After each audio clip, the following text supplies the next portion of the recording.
This is your point of sale station. It is the same exact hardware as your S-Tag station. This is LPOS, point of sale, formerly referred to as register. Again, not every operator is the same height. We have the same ability to tilt this screen. So, you will also use your employee ID to log into the point of sale terminal. So I'm going to use cashier 1, and you will also need to enter a password for the point of sale. This is to protect you from someone else from accessing your cash drawer. Once you log in, you'll see your name up here by cashier. Time, date, transaction number, register ID. I want you to also take note of this sticker. If you need emergency assistance, call this number. The technician that answers is going to ask you, what is your register ID, so we'll know which terminal you are on and which terminal you need help with. Just a little bit of support information. Okay, this scanner emits a laser, and it's got, you see that red X on my hand? All I want to do with my tag is to break that laser. So all I really need to do, take my tag, break the laser. It doesn't need to be up here because the laser can't read that. It's pretty sensitive, so make sure that once you scan an item of merchandise, move it out of the way. Move it out of the beam of the laser so you don't get a double scan. If you do get a double scan, it's easy enough to correct. So this remove item will take the very last item off.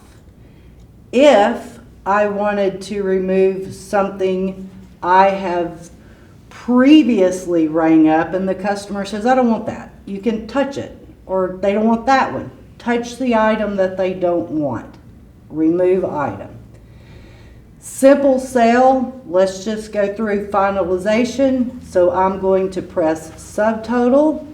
I now get a screen so that I can round up to the next dollar, do a roundup manual or no roundup. This is for your cashiers to get them to ask. It prompts them to ask because I can't go anywhere until I make one of these choices. So your cashier operators suggest to the customer, would you like to round up to benefit our charities, our organization? Wordage is entirely up to you. So I'm sitting on total of $16.94.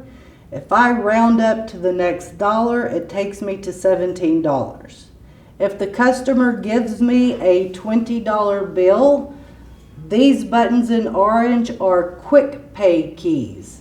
$20 bill, I press the $20 key, drawer pops, and it gives me the change that I owe the customer. Also prints a receipt. It will, of course, have your store's address, subtotal, sales tax collected, total, cash, change amount due. Customer, and we close the drawer, and the change amount clears. We're ready for the next sale.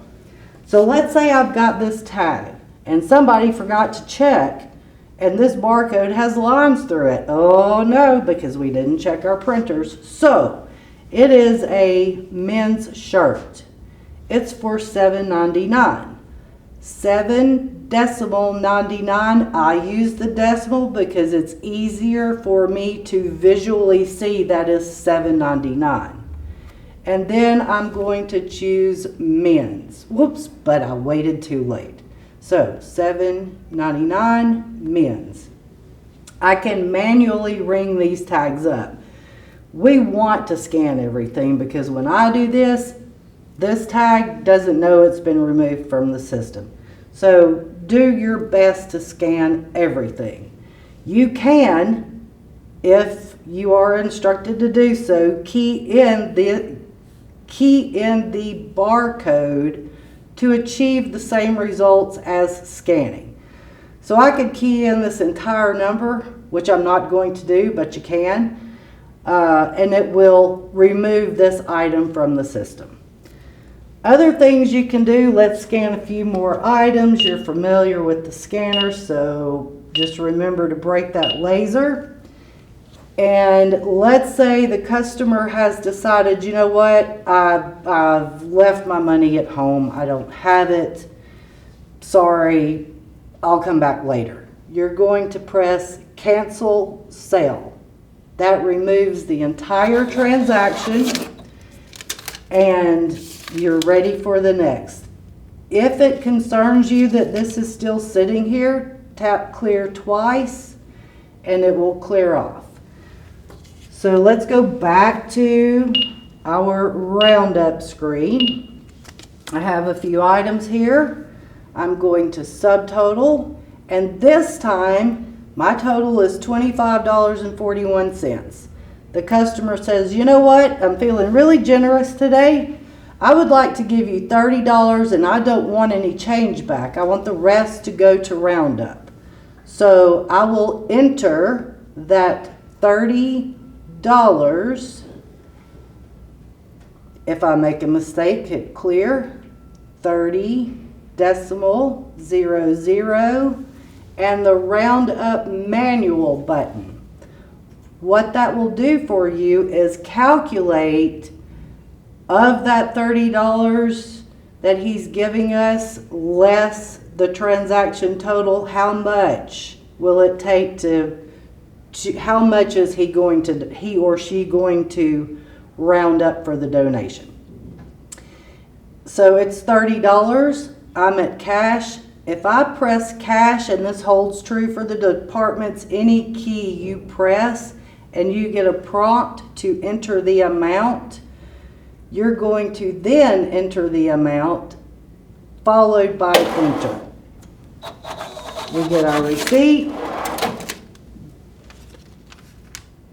It gives you the men's shirt, our donation roundup of $4.59. Way to go, cashier. That's what we want. And we're done with that transaction. We've got a manual donation button, and just to back up a little bit, these keys in yellow are all of your open entry departments. So if I press books, I can do $2.99 enter, or I can do $2.99 books. Works both ways, price first or price entered second. If the customer says before you get to the subtotal, oh, I'd also like to make a $5 donation. Subtotal. We're going to choose no roundup this time because they've already donated the $5. So no roundup. Total is $11.34. They give me $12. Cash. Drawer pause. It's that simple. At the end of the day or at the end of your shift, a manager will come over and will go to the manager menu. You cannot access it, so a manager will put their number in. Whoops, manager ID, the password for that manager. The manager will go to the manager menu and press no cell to pop the drawer. You and the manager will take your till to the office, and we will then go declare our deposit.